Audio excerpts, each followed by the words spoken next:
پوری قوم نوح غرق کر دی گئی، پوری قوم عاد ختم کر دی گئی، حضرت ہود کو نہیں مانا. پوری قوم سمود ختم کر دی گئی، حضرت صالح کو نہیں مانا. عمورہ اور صدوم کی بستیاں ختم کر دی گئی، حضرت لوط کو نہیں مانا. آل فرعون غرق کر دیے گئے، حضرت موسیٰ کو نہیں مانا. مدین کے علاقے کو تباہ کر دیا گیا، حضرت شعیب کو نہیں مانا. یہ بات سمجھ میں آ گئی؟ لیکن جب سے نبوت اور رسالت کا سلسلہ ختم ہوا، اس قسم کا عذاب اب دنیا میں نہیں آ سکتا.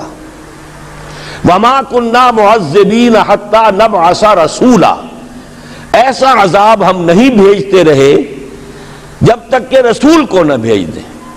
رسول آ گیا، اس نے حق کو بیان کر دیا، بات کو کھول کھول کر مبرہن کر دیا، ہر چیز واضح کر دی، کوئی مغالطے کا امکان نہ رہا.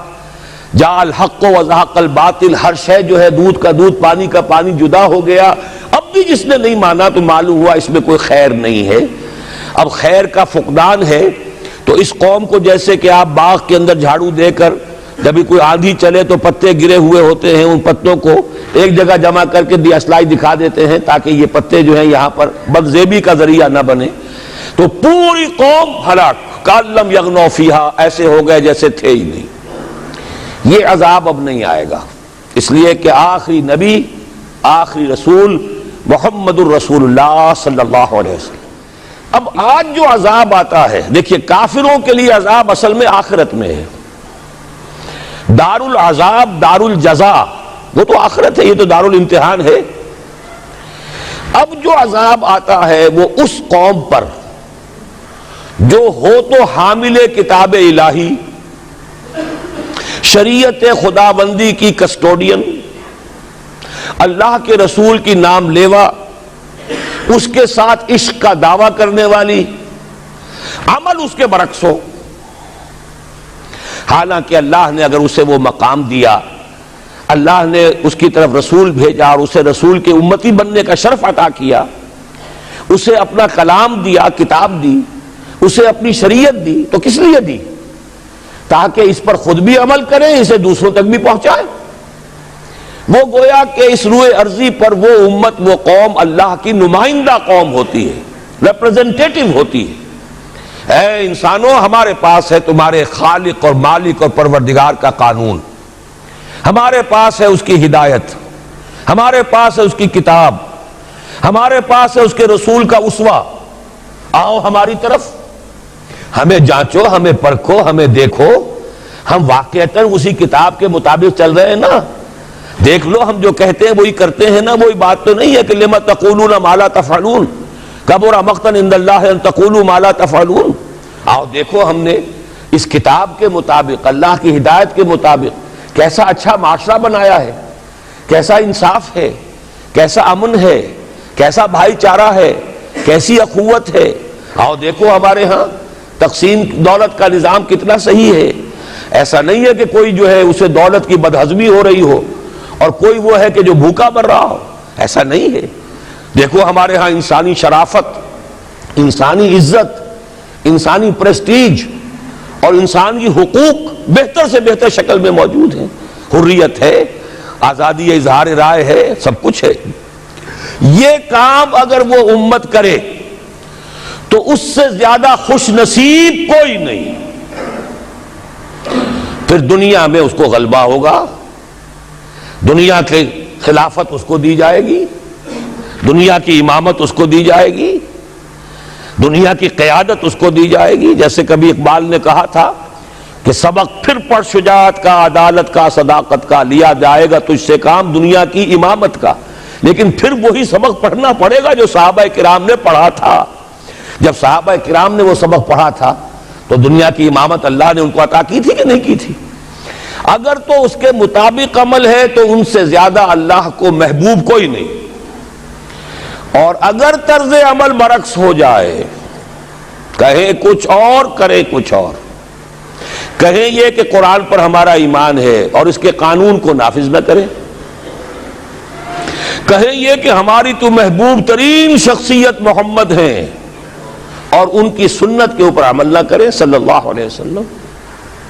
قرآن نے جس شے کو حرام کیا ہے اس پر اس کا استعمال کر رہے ہوں.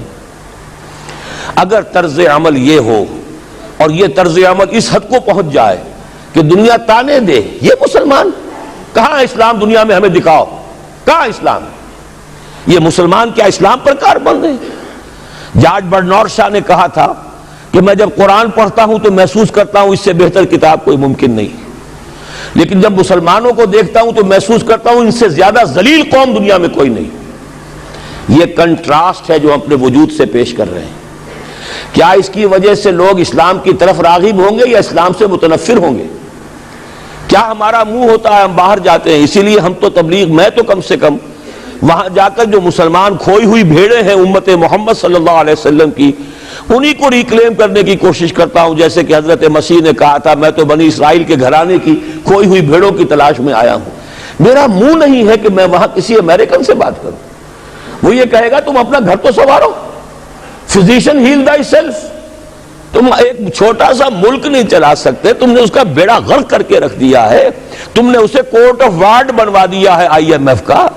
ہاں یہاں تو گھڑی گھڑی جو ہے قرقمین آتے ہیں آئی ایم ایف کے اور ورلڈ بینک کے قرقی کرنے کے لیے، ہر روز ایک نئی قرقی ہو رہی ہے، ہر روز جو ہے آج پھر گاڑیوں کا کرایہ بڑھ رہا ہے، بجلی کا کرایہ قرقی ہو رہی ہے۔ عوام کے اندر جو بھی راہ سا رہ گیا اسے بھی چوسنے کا اور کشید کرنے کے لیے ایک حکومت کو گرا دو، وہ تو بدنام کر دی گئی، دوسری حکومت لے آؤ اس کے ہاتھوں کچھ کام کروا لو، وہ بدنام ہو جائیں گے تو ان کو بھی ہٹا دینا۔ ان کا کیا کھیل ہے؟ یہ کھیل کھیلتے رہیں گے اور اس میں یہ ہے کہ اپنی قرقیاں کرتے چلے جاؤ۔ یہ حال اب کیا میرا منہ ہے کہ میں جا کر وہاں بات کروں؟ تم اپنے گھر کو دیکھو، تم اپنے ملک کو دیکھو، ایک وہ ہے جنہیں تصویر بنا آتی ہے، ایک تم ہو کہ لیا اپنی بھی صورت کو بگاڑ۔ ایک ہی ساتھ تم آزاد ہوئے تھے، ہندو بھی تھے کہ نہیں تھے؟ انہوں نے اس ملک کو بنایا ہے، اپنی معیشت کو، اپنی اکانومی کو اپنی بنیادوں پر، اپنے پاؤں پر، اپنے پیروں پر کھڑا کیا ہے۔ آج جو ہے وہ ایک منی سپر پاور بن چکا ہے، اور وہ کہ ڈرتا تھا پاکستان دو طرف سے ہمیں جو ہے قابو میں کر لے گا۔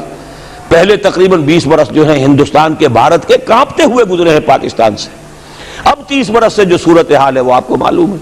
تو صورت یہ ہے کہ جب کوئی قوم جو امت مسلمہ ہو یہ طرز عمل اختیار کرتی ہے تو عذاب اس پر آتا ہے۔ بڑی کڑوی بات ہے، آج عذاب کفار پر نہیں آ رہا، وہ تو اللہ تعالیٰ ان سے آخرت میں نمٹ لے گا، اور آخرت تو ہے ہمیشہ کی، بڑا سو عذاب تو وہی کا ہے۔